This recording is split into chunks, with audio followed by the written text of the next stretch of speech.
Hello guys, Termex here, and welcome back to another bow build video. Today we're going over my PvE bow build using the spear as well, and honestly it is really freaking fun, and it does a crap ton of damage. Now you guys have seen everything when it comes to my builds when it came to PvP with the bow, but I wanted to take the approach with PvE because PvE content has become a lot more important when it comes to Season 3 of New World. So the first thing I'm going to go over here while I farm the Scorpion Sting to make content for you guys, but I can't get it to drop to save my life. We're gonna go over the armor. Now the armor is going to be very basic. It's kind of reminiscent of the other stuff where health and Enchanted Ward is going to remain supreme because Enchanted Ward still applies to PvE. If you don't believe me, I will try to link the video I watched yesterday. This dude is insane. He runs M3s constantly. He's a tank and he says Enchanted Ward and Grit Ward basically do the same thing when it comes to PvE, but we're not going to be having any sort of grit, so Enchanted Ward is the next best thing. Health is great, of course, but the main important things are going to be nature damage to help our poison dot, and we're going to need a form of weapon perks. You need weapon perks in PvE. It helps out tremendously. The first one we have is Enfeebling Poison Shot, so when we ever poison shot a group or a boss, that boss will do 16% less damage for 6 seconds. If you time this right with Void Gauntlet Tether,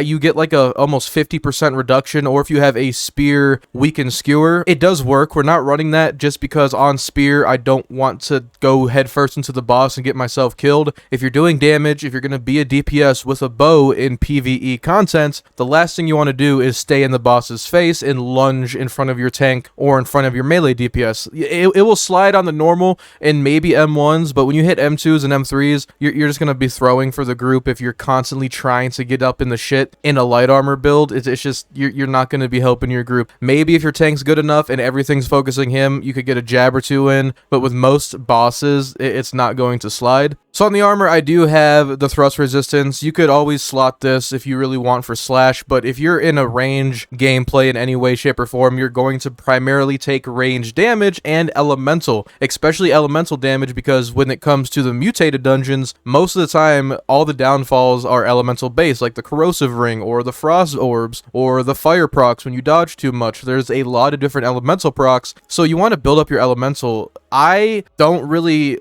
slot differently depending on what I'm doing, but most of the time I just slot based on what the mutator's weekly is. If it's fire, I'll throw in some fire gems. If it's acid, I'll throw on some shit and padding. You know what I mean? It's just how it is. But now with acid, you could actually get it with opals, which is really cool, so you don't really need shit and padding. But if you wanted to, just to be safe, if you put an opal in everything, armor wise, it's really not that bad, because let's see here, you would get 5, 10, 15, you get 20% resistance on every single element, which isn't a bad deal. You would be able to not have to switch every now and again, but I use some of these armor pieces for PvP as well, so I'm not going to waste my Rune glasses just for the sake of PvE. You could, all up to you. It's just gear's really expensive and I don't really want to waste anything. As for the weapons, this is the spear from one of my builds. It's not 700 gear score because the only reason I have this, I would only trade this spear for an exact replica of the perks at 700. Trenchant Strike, so our sweep does more heavy damage, Keenly Jagged for damage. Bleeding Sweep is insane this season. 28% weapon damage bleed every damn second. It is so freaking good. And sweep in general when it comes to PvE is going to remain powerful because if someone's chasing you or chasing your healer, you could trip them on their ass and the tank can repull aggro. If you don't know what I mean by that, if a mob is crowd controlled with a stun, a root, a knockdown like a sweep, they will retarget themselves. Not a lot of people know this, but based on what you do, if you trip someone that's on your healer and your healer runs back, when that enemy stands back up, that enemy is going to reset its targeting to the nearest thing, or the tank, if your tank is a good tank. But if your tank's not a good tank, I guess it really doesn't matter. But in more high-end play, when it comes to mutated, you want to run sweep or even vault kick. Vault kick also works, but I don't like the stun. It kind of ruins the flow of the battle. I'm okay with just a quick sweep, get away, let them stand up and keep on pumping damage. Have your teammates throw in a Gravwell, Ice Storm, do the whole 9 yards, and you're going to be just fine. And of course, we're running a Gambit, so we get the 15% bonus damage when stamina is not full, because when you're running a light build, it should never be full if you're playing it correctly. And the bow is going to be a little bit controversial for you guys. We are not using any conversion gems because we don't want to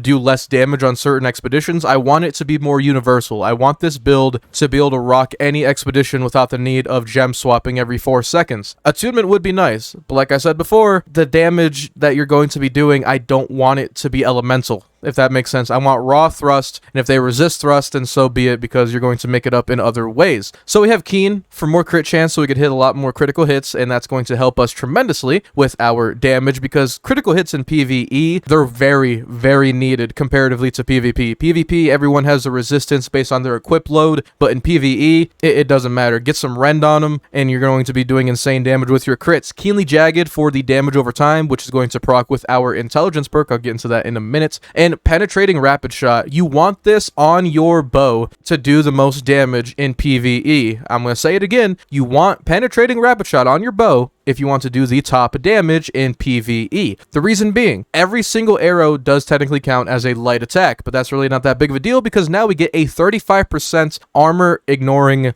perk, and this is multiplicative with rend. So if you rend with your spear, give them a 20% rend, and then you hit them with the Penetrating Rapid Shot, that is another 35% damage on top of the 20% rend that it's going to be doing. It's absolutely insane. And get the damn perk on your bow. If you're running a PvE bow, please get Rapid Pen Shot. It is amazing and it is beautiful. Not on the armor, on the bow for the maximum damage benefit. And of course, to maintain our raw thrust setup, we are running the Sighted Gambit, giving us a 12% damage while stamina is not full, and our range attacks deal 2% more damage. Really, really good. For the jewelry, it's very basic stuff. We have health and thrust proc to get rid of the range. Shirking Dot Cleanse is going to help when we get a burn bleed. For the ring, I know it looks like an earring, it's a bug right now, but for the ring, Bloodletting, so all of our bleed lasts longer, which allows us to do more damage to targets with an afflicted status effect, which is the 100 intelligence pip. Hardy for the second dodge without getting exhausted, and then thrust damage to do more damage with everything. And the earring, probably the least important, just nimble for regen, potion cooldown for potion cooldown, and the mana chug perk, so when we drink a mana potion, it still gives us a good amount of health. For the heart rune, I run Cannon Blast because you're going to be at range. You might as well use something at range. This can be hot swap for Bio Bomb because both work very well, and since I am running nature damage, it will benefit the Bio Bomb. So based on what you're doing, if you're doing more AoE, go for the Bio Bomb. If you're going for more of a single target boss, I would say go for the Cannon Blast. Maybe swap, hot swap based on the areas. Really up to you, but both of them you really can't go wrong with. I wouldn't go Detonate, you're not going to be close enough. Dark Ascent just doesn't do anything. All the other ones just really ain't worth your time. And please use Orichalcum arrows. I meant to say this in my last video, but use the damn Orichalcum arrows, please. Stop going into PvE with no arrows. You're losing out on so much damage universally, and people will notice. It's very noticeable when a bow player does not run arrows. Now for the skill trees, the bow is pretty simple. The main targeted perks we want is Closing In. Hitting a foe below 50% health reduces all your bow cooldowns by 5%, and this has no cooldown. So if you hit your rapid shot on a person that's below 50, that is 15% instantly off your ability cooldowns. And if you don't know, the second perk for rapid shot is if all 3 arrows hit the same target, the cooldown is reduced by 50%. It's already 12, so that knocks it down to 6, and then you have these 3, and the cooldown is basically infinite rapid shot. It's really, really nice.